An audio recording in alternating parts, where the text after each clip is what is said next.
ఎవరి మీద white dress వేసుకొని గేమ్ చేంజర్ కూడా చాలా బాగుండేలాగా అనిపిస్తుంది. అంటే ట్రైలర్ చూస్తుండే చెప్పలేము ఏదైనా జరగచ్చు.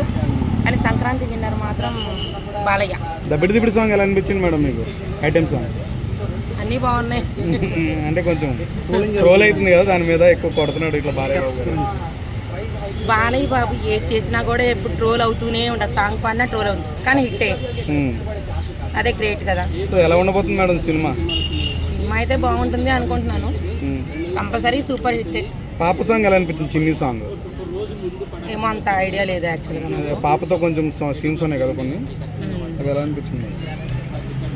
కంపల్సరీ ఏదైనా పండించగలరు. అసలుకి సీనియర్ మోస్ట్ సింహం అంటే ఎవరు అనుకున్నారు? నందమూరి బాలయ్య బాబు.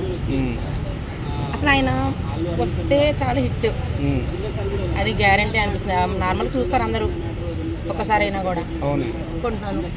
మ్యూజిక్ ఎలా అనిపించింది? తమ్మన్ గారి మ్యూజిక్ ఆయన ఎలాగైనా కూడా కొన్ని కాపీస్ చేస్తారు కదా. అవునండి. ఆయన బాటలో ఆయన చేశారు. మనం అలాగే వాటికి అలవాటు అయిపోయి మనం కూడా వింటున్నాం కాబట్టి ఓకే పర్వాలేదు. వినడానికి సొంపుగా ఉంటే చాలు కదా. సో దీంతో పాటు ఇంకో 2 సినిమాలు రిలీజ్ అవుతున్నాయి కదా. సో బాలయ్య బాబు ఎలా ఉండబోతుంది అన్నట్టు? హిట్ అవుతుందా ఏదైనా తక్కుతుందా అంటారా? సూపర్ డూపర్ హిట్ అవుతుందని అనుకుంటున్నాను.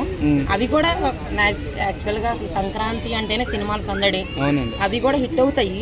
అన్నిటికన్నా దానికన్నా బాగా హిట్ అవుతుంది అనిపిస్తుంది బాలయ్య బాబు. ఎందుకంటే బాలయ్య బాబుకి సంక్రాంతి అనేది ఒక అదృష్టం. అవునండి.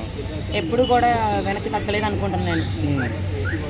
అయితే చూస్తున్నారు మరి సంక్రాంతికి వెళ్ళి? కంపల్సరీగా చూస్తాం. ఇప్పుడు బెనిఫిట్ షోలు కూడా ఏం లేవు కాబట్టి నార్మల్ షోనే చూడాలి. Thank you.